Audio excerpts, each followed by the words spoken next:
Hello everyone, कैसे हैं। तो उम्मीद करता हूं कि कल की वीडियो आप लोगों ने देख ली होगी जो हमने स्टार्ट किया था, जहां पर मैंने क्या कराया था, आपको 2022 सीजीएल मेंस के क्वेश्चन के साथ बताया था कि हाँ, ओवरऑल रिवीजन के साथ मोस्ट एक्सपेक्टेड क्वेश्चन मैं आप लोगों के लिए लेके आ रहा हूँ, चैप्टर वाइज ला रहा हूँ, क्योंकि इससे आपको प्रॉब्लम नहीं होगी करने में। आपका रिवीजन में जिन बच्चों को प्रॉब्लम आती है ना, जो बच्चे कई बार कहते हैं ना कि रिवीजन में भूल जाते हैं, सर रिवीजन नहीं हो पाता, बस ये छह सात क्वेश्चन जो 10-12 मिनट के हैं ना, डेली डेली देखना, आपको जरूर फायदा होगा। चाहे जो बच्चा बिगिनिंग से कर रहा है, चाहे जो बच्चा कहता है कि मैंने बेसिक कर लिया है, बेटा इस सीरीज को करना, इसको अपनी आदत में डाल लो। मैं आप लोगों से ये कहूंगा, आपके लिए बहुत फायदे का सौदा होगा। लगभग 100 से 120 दिन का समय हम लोगों के पास है। 100 से 120 दिन के समय में अगर पर डे के अगर हम 10 क्वेश्चन यहाँ पर करते हैं ना बच्चे, तब भी 1000 क्वेश्चन हो जाएंगे, और इससे बाहर तो कुछ आएगा ही नहीं। बेसिक से लेके एडवांस तक के बहुत सिली क्वेश्चन नहीं कराऊंगा। सिली क्वेश्चन कभी एक दिन डाल के 15-20 क्वेश्चन एक साथ निपटा देंगे, लेकिन सिली से क्वेश्चन नहीं होंगे, ठीक ठाक क्वेश्चन होंगे जो के कॉन्सेप्ट बेस्ड है। चलिए आज स्टार्ट करते हैं। आज की क्लास में आपका भाई कुलदीप फिर से आप लोगों के साथ जुड़ गया हूँ। पढ़ो, मैं पढ़ा रहा हूँ, तुम पढ़ो। कल ही लड़के का मैसेज आया था जिसके 50 आउट ऑफ 50 सीएचएसएल में स्कोर है। उसका कहना था, मैं आप लोगों को स्क्रीन शॉट भी उसका शेयर करूंगा, सर आपकी क्लास के अलावा कुछ नहीं पढ़ा था, बस मेहनत करी थी, प्रैक्टिस किया था। यही करना होता है यार, आप भी करो। मैं भी अपने टीचर्स जब मुझे पढ़ाते थे यही करता था। चलिए, इस क्वेश्चन को देखिए क्या कह रहा है। टेन ए प्लस बी बराबर रूट थ्री, ठीक है। टेन ए प्लस बी बराबर रूट थ्री है, और टेन ए माइनस बी बराबर 1/√3 है। बच्चों आपको पता है कि रूट थ्री टेन क्या होता है। रूट थ्री तो होता है 1060 की वैल्यू रूट थ्री होती है, ठीक है। और 1/√3 क्या होता है, टेन की कौन से एंगल की वैल्यू 1/√3 होता है। तो आप कहोगे सर 1/√3 तो होता है मेरा 1030।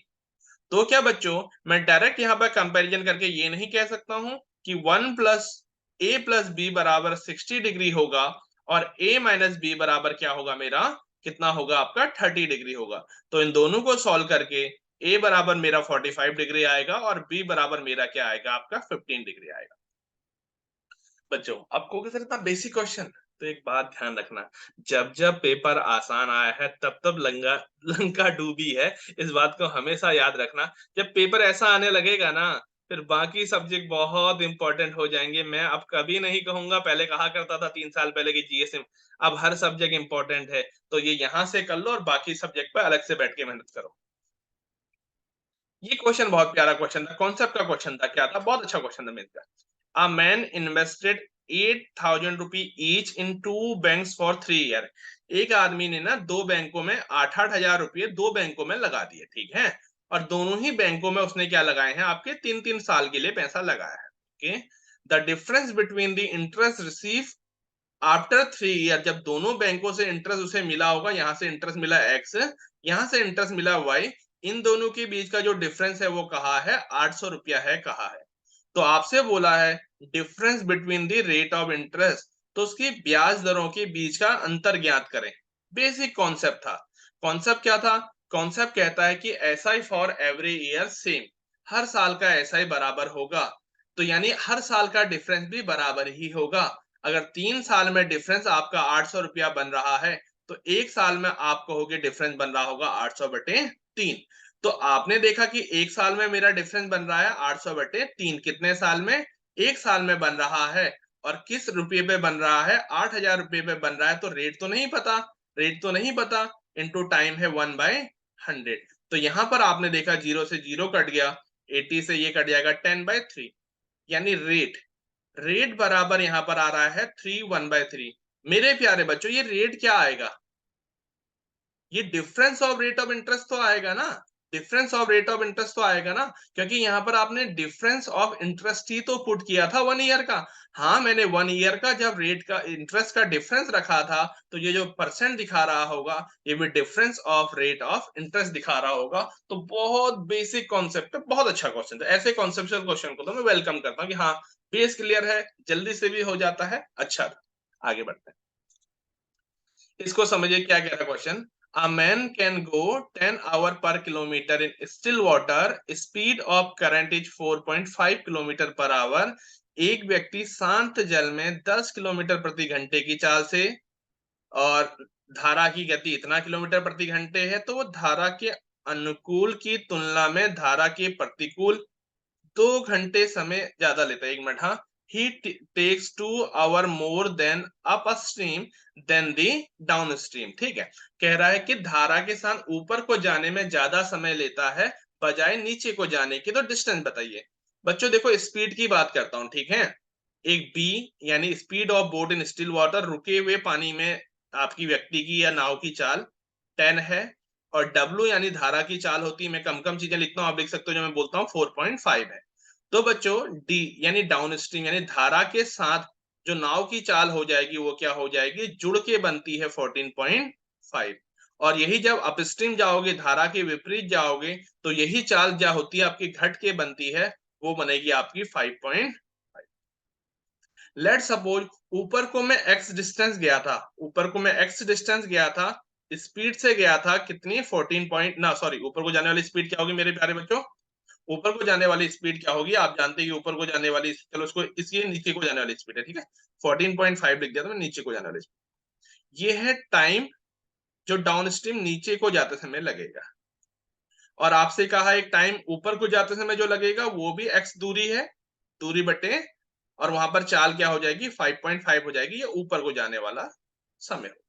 तो ऊपर को जाने वाला समय नीचे को जाने वाले समय से 2 घंटे ज्यादा लेता है ऐसा कहा गया है। तो आपको T U minus T D बराबर क्या है 2 है। और इसको रख के आप यहाँ पर सॉल्व करोगे 5.5 माइनस एक्स अपॉन 14.5, आप तो डायरेक्ट क्योंकि लास्ट ये इक्वेशन ही बनाओगे, बराबर क्या रखोगे 2 रखोगे।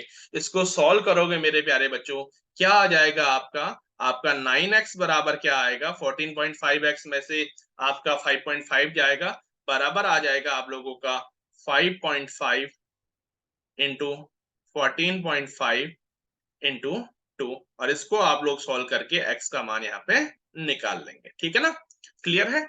तो बच्चों जब आप पेपर में करेंगे तो ये सब जो ऊपर लिखा गया है ये तो कॉन्सेप्ट की बात है, speed of boat, speed of water, नीचे को जाते समय चाल, ऊपर को आते समय चाल, नीचे को जाते समय लगने वाला समय, ऊपर को आते समय लगने वाला समय। तो पेपर में आप यहां से स्टार्ट करोगे और एंड की कैलकुलेशन अगर मैं 30 सेकंड ज्यादा भी लगाओगे तो कोई फर्क नहीं पड़ता है।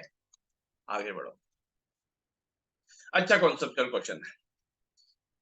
कॉन्सेप्ट कह रहा है प्रोडक्ट, और ये इस वाले में मेंस वाले में सिर्फ में अच्छे अच्छे क्वेश्चन, मतलब बहुत बेसिक क्वेश्चन थे, टाइम जिनमें नहीं लगना था, लेकिन आपके कॉन्सेप्ट बहुत प्यारे थे। देखो क्या कह रहा है, दो संख्याओं का गुणनफल 1500 है, उनका एचसीएफ 10 है। देखो बच्चों कोई भी एचसीएफ क्या होता है ना, आपको बस यहाँ पर इतना सा समझाता हूँ। जैसे 4x और 5x ऐसे आप दो नंबर का रेशियो मानते हो ना ऐसे,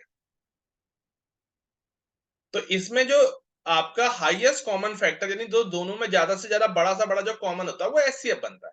तो जब एचसीएफ आपका 10 है तो आप एक नंबर को बोल सकते हैं कि एक नंबर है मेरा 10x और दूसरा नंबर है आप क्या कहते हो 10y। क्यों? क्योंकि हाईएस्ट कॉमन फैक्टर यानी उन दोनों में 10 ही कॉमन होगा, उसके बाद जब x और y जो दोनों टर्म है वो आपस में उनमें कुछ भी कॉमन नहीं होगा। तो आपसे क्वेश्चन में यही कहा है कि इन दोनों का जो गुणनफल दिया हुआ है आपको 10x इंटू 10y बराबर मेरे प्यारे बच्चों 1500 दिया है। तो यहां से आपको x और y मिला कितना, x और y मिला आपके 15। तो x और y के जितने मान होंगे, x और y के मिला के कितने आपसे क्या है संभावित युग्म पॉसिबल हैं, कितने नंबर ऑफ पेयर ऐसे नंबरों के पॉसिबल हैं, आपसे ये पूछा गया है। तो बच्चों कुछ मत करना, अब आप कहोगे सर यहाँ पर नंबर क्या रख सकता हूँ, मैंने कहा बच्चों यहाँ पर रख सकते हो 1 और 15, 2 तो नहीं रख सकते हो, 3 रख सकते हो, हाँ 3 और 5 रख सकते हो, ओके 5 और 3 रख सकते हो, और आप 15 और 1 रख सकते हो। फिर वही बात आ जाएगी कि शादी में दूल्हा दाएं बैठा है दुल्हन बाएं बैठी है, या दूल्हा बाएं बैठा है दुल्हन बाएं दाएं बैठी है, तो जोड़े कितने हैं, जोड़े तो दो ही है ना। तो आप सिंपली अगर जोड़े दो ही हैं कहोगे तो जो यहाँ से रिपीटेशन आता है उसको काट लोगे। अब इनमें भी देखने होते हैं कि ये जो पेयर्स बनने चाहिए ये पेयर्स ना कोप्राइम होने चाहिए, ठीक है। पेयर्स क्या होने चाहिए आपके, कोप्राइम होने चाहिए, ठीक है, सह अभाज्य होने चाहिए। सह अभाज्य का मतलब है जैसे बच्चों ऐसे के 2 और 6 आ जाए तो ये नहीं होंगे, क्योंकि 2 और 6 अपने आप में अभाज्य नहीं, इनमें कोई ना कोई कॉमन है। तो जैसे 1 और 15 में कुछ कॉमन है, नहीं है, एक पेयर ये होगा। और 3 और 5 में कुछ है, नहीं है। तो आप कहोगे एक जो इनके पेयर बनेंगे तो एक्स और वाई के आप यहाँ पर मान रख दीजिए मेरे प्यारे बच्चों, तो आप पेयर निकाल सकते हैं। जैसे कि क्या पेयर आपका, आपने कहा था नंबर क्या है 10x और 10y है ना। एक बार 1 और 5 रख के 15 रख के निकालेंगे तो 10 और 1 50 आ जाएंगे। एक बार आप ये निकाल लेंगे तो इसका 45 और कितना आ जाएगा आपका 75 आ जाएगा। आई बात समझ में? क्लियर हो गया? तो आपके कितने पेयर पॉसिबल है कहा, तो इसमें 2 पेयर पॉसिबल है। ठीक है, चलो अगला क्वेश्चन देखते हैं। बहुत अच्छे ज्योमेट्री के भी तो बहुत अच्छे कॉन्सेप्ट थे, और अच्छे अच्छे कॉन्सेप्ट कराऊंगा ज्योमेट्री के आते जैसे लगातार क्वेश्चन आ रहे हैं। कह रहा है एक circle touches all four side of a quadrilateral ABCD whose side AB BC AD दे रखी है और CD निकालनी है। आपसे ऐसा कहा है, क्वाड्रिलेटरल है कहा है मेरे प्यारे बच्चों, एक क्वाड्रिलेटरल है कहा है आप लोगों से, ठीक है। और क्वाड्रिलेटरल में क्या कहा, एक सर्कल है, ये एक सर्कल है, ठीक है ना। तो एक क्वाड्रिलेटरल क्या कर रहा है, इसकी चारों ही साइड को टच कर रहा है, ऐसा कुछ कहा, ठीक है ना।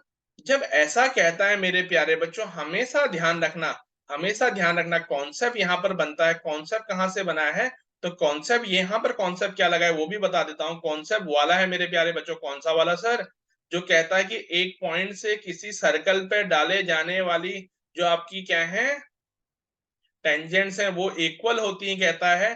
तो ये पोर्शन और ये पोर्शन इक्वल होगा, ये पोर्शन और वो पोर्शन इक्वल होगा। इस तरीके से ये पूरा पूरा जब सॉल्व होके बनता है तो ये बनता है कि आमने सामने वाली साइड्स का सम, आमने सामने वाली साइड्स का सम हमेशा क्या होता है, इसमें बराबर होता है। आमने सामने वाली साइड का सम हमेशा क्या बनता है, बराबर बनता है। तो आपको ए बी दिया था कितना 18, सी डी आपको निकालना था x, एडी आप लोगों को दिया था 21 और एडी आप लोग कितना, एडी आप लोगों को दिया था सॉरी 15 और बीसी दिया था आप लोगों को 21, ठीक है, आगे पीछे लिख दिए हैं। तो ये सॉल्व करके आ जाएगा आप लोगों का 18, तो ये आपका क्या हो जाएगा, आंसर हो जाएगा, यानी सी डी हो जाएगा। ठीक है, अब जैसे देखते हैं समझ में, ये क्वेश्चन पिछले 3 सालों से लगातार पूछा गया है। तो स्मार्ट स्टडी इसी को कहते हैं कि अब हम लोगों ने पढ़ लिया है ना सब कुछ, तो हम वो चीजें देख के जाएं जो पेपर में लगातार पूछी जा रही हैं, है कि नहीं है। एक क्वेश्चन और करते हैं। ये क्वेश्चन जब मैं तैयारी करता था ना, तो मेरा दोस्त एक सर से पढ़ता था, हंसराज सर, आज पता नहीं पढ़ाते नहीं पढ़ाते हैं। तो उसकी सीट में क्वेश्चन था, जब मैंने देखा ना, ये आज से 6 साल पहले की सीट में क्वेश्चन था, वो बहुत ही रिस्पेक्टेड टीचर है, कहीं मिलना चाहेंगे उनसे।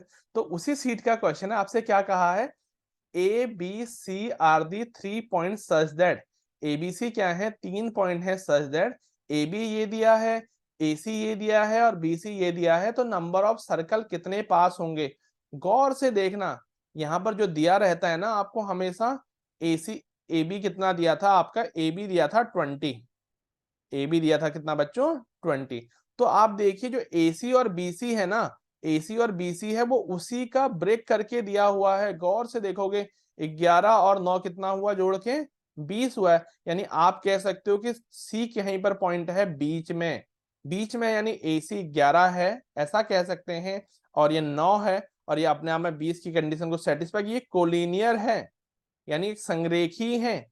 एक सीधी रेखा में अगर ये है तो इनसे नंबर ऑफ सर्कल कितने गुजरेंगे, 0 गुजरेंगे, यानी कोई भी सर्कल इनसे पास नहीं हो सकता। इस क्वेश्चन को याद रखना, तो इसका आंसर आएगा नो सर्कल, यानी उत्तर में होगा 0 सर्कल। ठीक है, तो चलिए यहां तक आप लोगों को समझ में आया मेंस के क्वेश्चन। तो हिमकुल क्लासेस के यूट्यूब चैनल को शेयर भी कर सकते हो दोस्तों के साथ, फॉलो तो कर ही लो, और ज्यादा से ज्यादा लोगों को इस जो ये टाइप चल रहा है इससे जोड़ो। छोटे छोटे सेशन गाड़ी में बैठ के भी देख सकते हो, घर में बैठ के फालतू बैठे हो तब भी देख सकते हो, कहीं पे बैठ के भी रिवीजन करने का सबसे बेस्ट क्लासेस होंगी ये। अगर करना चाहें तो इनको लगातार करिए और अपने दोस्तों के साथ भी शेयर कीजिए। तीसरी क्लास फिर आएगी, सीरीज में चलेंगे बिना ब्रेक के। ठीक है, बाय बाय, टेक केयर, जय हिंद, जय भारत।